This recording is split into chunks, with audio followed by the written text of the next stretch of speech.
In today's video, I'm going to teach you how to block form or pop-up form submissions from specific email domains in Hubspot. Whether you're looking to prevent spam or ensure your forms are filled out only by serious respondents, blocking certain email domains can be a crucial step. Let's dive right in and walk through this process together. First, we're going to start by navigating to the Hubspot homepage. If you're not already familiar, Hubspot is a powerful platform that provides software and tools for your business needs. Once you're on the homepage, look in the top right corner of your screen.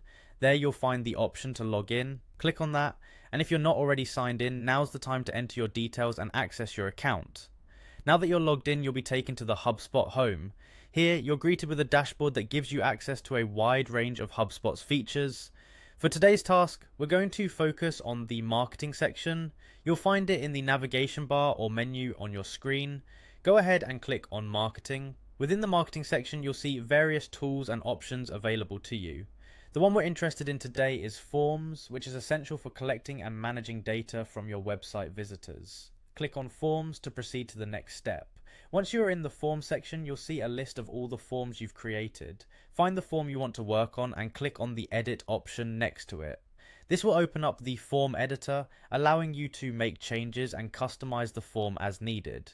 With the form editor open, the next step is to focus on the fields that are crucial for the submissions you want to filter. In this instance, our attention is on the email field. Click on the email field to open its settings where you'll configure the filters. Now we're going to set up the filter that will block specific email domains. Look for the option labeled block free email providers.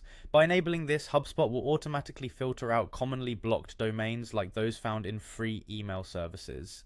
It's a handy way to prevent submissions from those addresses. If you want to block additional domains, you might have to manually specify them if they're not included in the default list provided by Hubspot. And there you have it. You've successfully configured your form to block submissions from certain email domains. This not only helps maintain your data integrity, but also saves you time by reducing spammy or unwanted entries. Thank you for tuning in today. Remember to test your form to ensure everything works as expected, and make adjustments as needed. Don't forget to subscribe and follow for more HubSpot tips and tricks. Until next time, keep optimizing and stay productive.